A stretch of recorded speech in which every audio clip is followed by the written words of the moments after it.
Tere tulemast hommikupalusele ja tere tulemast Toompea lossi.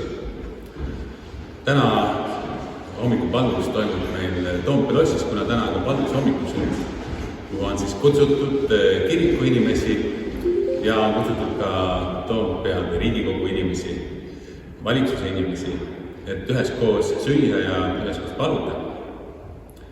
Nii ka Jeesus sõi oma jüngritega ja on hea, kui ka perekonnad söövad koos, sest söömine on miski, mis nagu kasvatab kokku, annab võimalus omavahel suhelda ja koos olla. Ja olen kuulnud uuringuid, kus on tulnud välja, et perekonnad, kes vähemalt kord päevas ühe korra söövad koos, püsivad paremini koos. Sest seal saab ka omavahel ebakõlasid selgeks rääkida ja arutada, mis on südamel.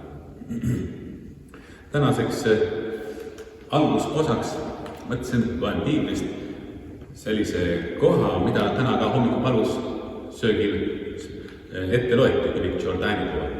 On psalm 133, see on vist piiblis üks kõige lühem psalm või peatükk. Ma loen selle psalm 133. Vaata, kui hea ja armas on see, et vennad üheskoos elavad. See nagu kallis õli pea peal, mis nõrgub alla habemesse, Aaroni habemesse, mis nõrgub alla tema lõivaste pahistusse ja nagu Hermoni kaste, mis langeb maha Sioni mägedele. Sest sinna on issand seadnud õnnistuse elu igaveseks ajaks. On advendi aeg, möödunud pühapäeval oli teine advent, kui süüdati teine küünal. Ja advendi aeg on Jeesuse ootusaeg. Ja see on aeg, mis tuletab meile meelde, et Jumalaga suhteid korda teha. Et kui me teame, et meie elus on midagi, mis ei ole Jumala ja õige ja hea, et see kas ära lõpetada või korda seada. Mõnikord need suhted ja suhted, et pean kellegi vastu viima või paha meelt või ei ole andeks andnud, siis seegi on see hea aeg, et andeks anda.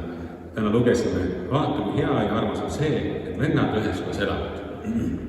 Mõnikord on ka perekondi, kus on vendi, õdesid ja seal võib ka tekkida selliseid tülisid.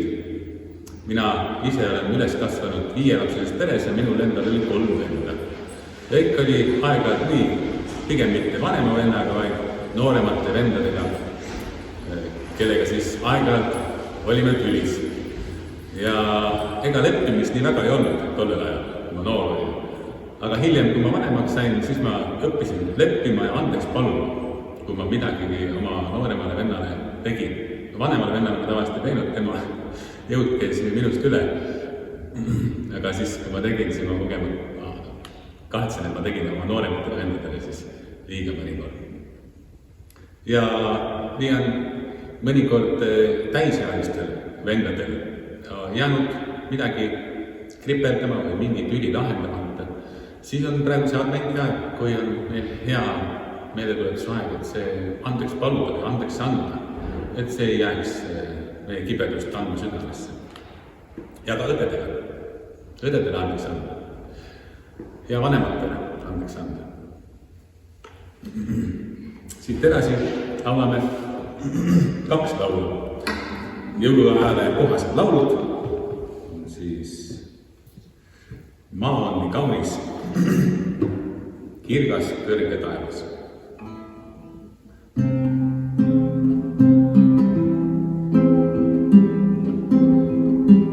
Maa on nii kaunis, kirgas kõrge taevas, täis rõõmu usklikke lootuste.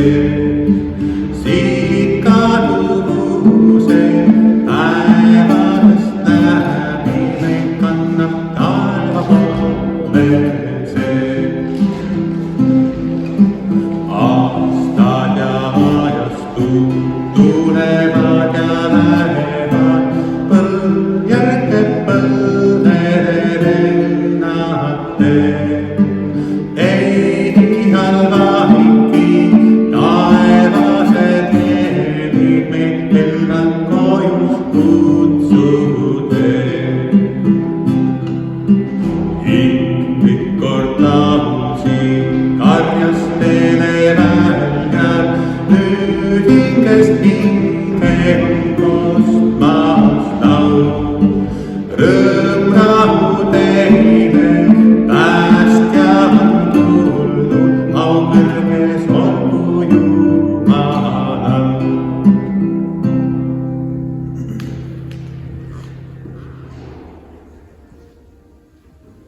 Nüüd teiseks lauluks, Püha öö, vaikne öö. Üks ilus kaunis laul.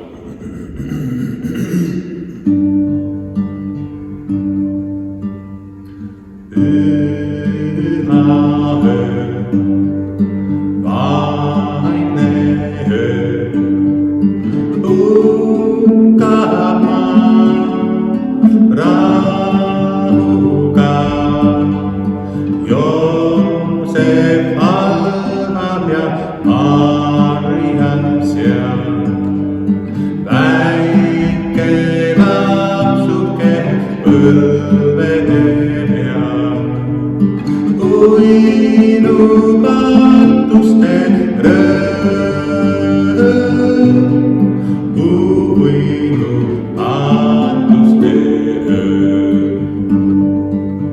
Püha öö, jõuluöö, imlihääl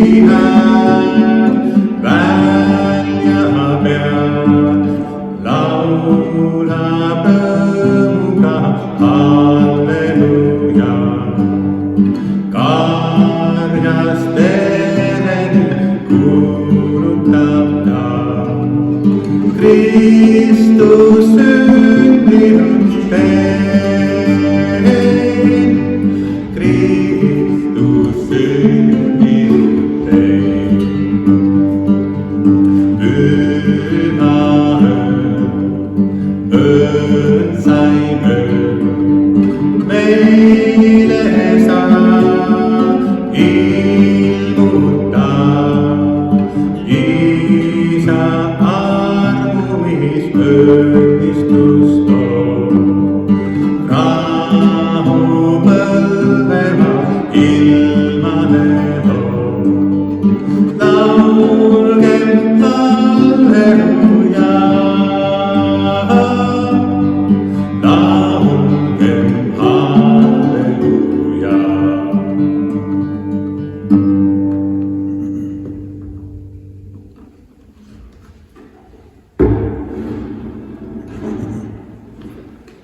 Oleme Riigikogu hoone või Toompea lossi hoone valges saalis. See on ajalooline saal Eesti riigile. Ilusad mälestused on siin loodud. Siin kuulutati välja ka Eesti esimene põhiseadus Eesti esimesel vabariigi ajal. Siit edasi aga lähen tänase sõnumi juurde.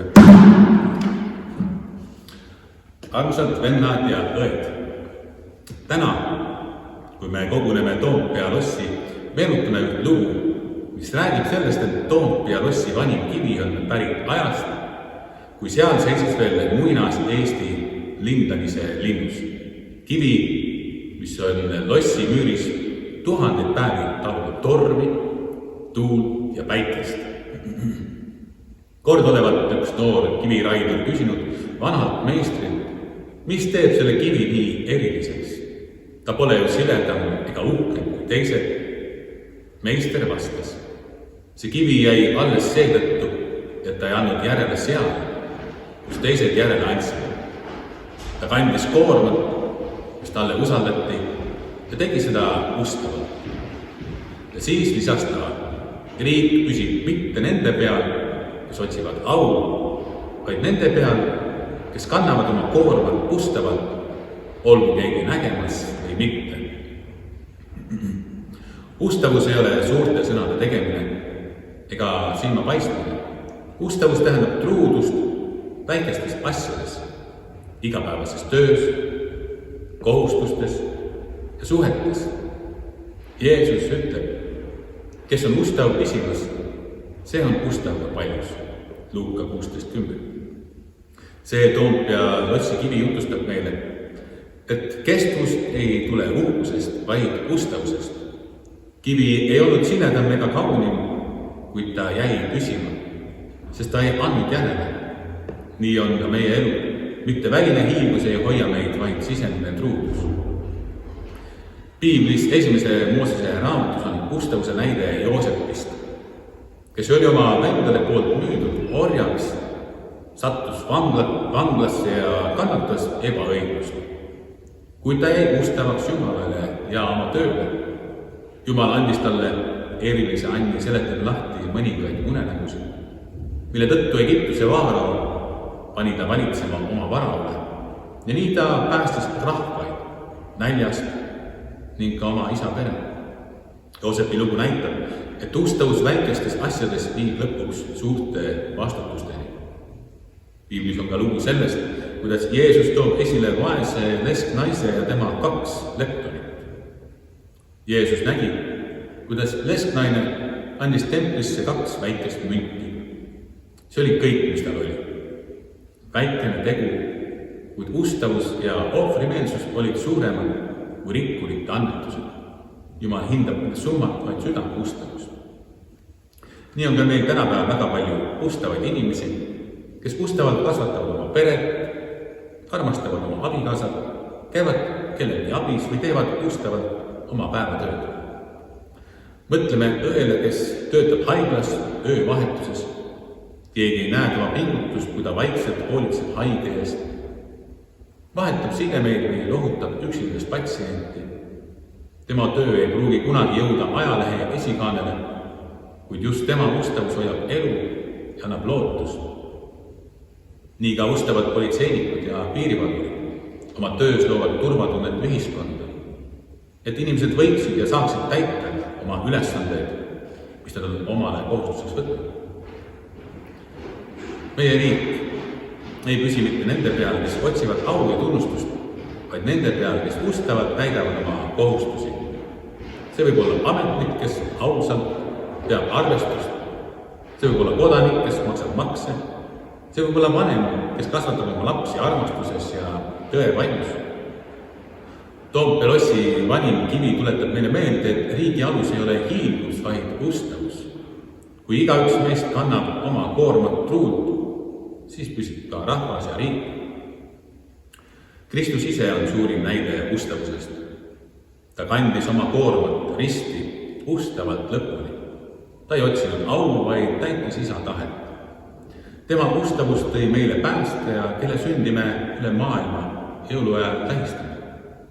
Jumal kutsub meid ka Kristust järgima ustavuses. Apostel Paulus kirjutab, ent majapidajalt nõutakse, et nad oleksid ustavad. See tähendab, et igaüks meist on Jumala majapidaja, kellel on usaldatud oma koorem või vastutus. Olgu meie töökoht, kodu või kogudus, ustavuses, väikestes asjades on suur asi Jumala silmis. Kui me täidame oma kohustusi truud, siis me ehitame riiki ja kogukonda, kuhu kuulume. Kui me jääme ustavaks, siis Jumal ise hoiab meid ja annab meile jõu. Toompea lossi vanim kivi jutustab meile ustavusest. Ta ei olnud siledam ega uhkem, kui ta jäi püsima, sest ta kandis oma koormat truudult. Nii on ka meie elud, mitte väline hiilgus ei hoia meid, vaid sisemine truudus. Olgu meie eeskujud Joosep, piiblis, lesknaine. Nad kõik näitavad, et ustavus väikestes asjades on suur asi Jumala silmis. Kristus ise kandis oma koormat ustavalt lõpuni. Tema ustavus tõi meile pääste. Meie kutsumus on järgida teda ja kanda oma koormat truult, olgu keegi nägemas või mitte. Armsad vennad ja õed, olgem ustavad pisiasjus, sest ustavus väikestes asjades ehitab üles riigi, koguduse ja meie elu. Nii nagu Toompea lossi vanim kivi seisab tänini, nii seisab ka meie usk ja riik, kui me jääme ustavaks. Aamen. Saame nüüd laulda veel ühe jõululaulu tasa jõulupühad kajavad.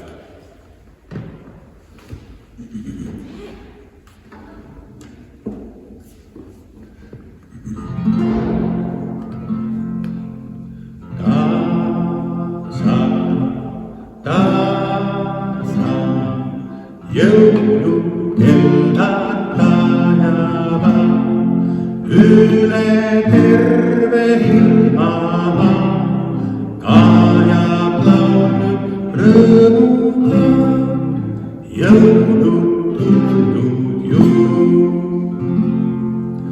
Tasa, jõulukellad laiavad, taevapõlvil säädele, äikese valgusel, jõulud tulnud jõul.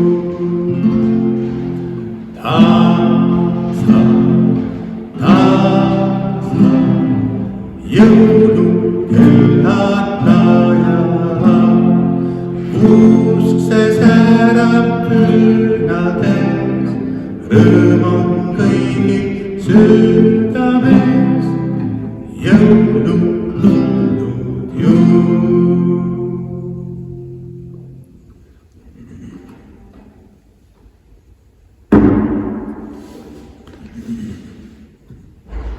Nüüd saame ühiselt paluda Jeesuse õpetatud palvelemist teise palve.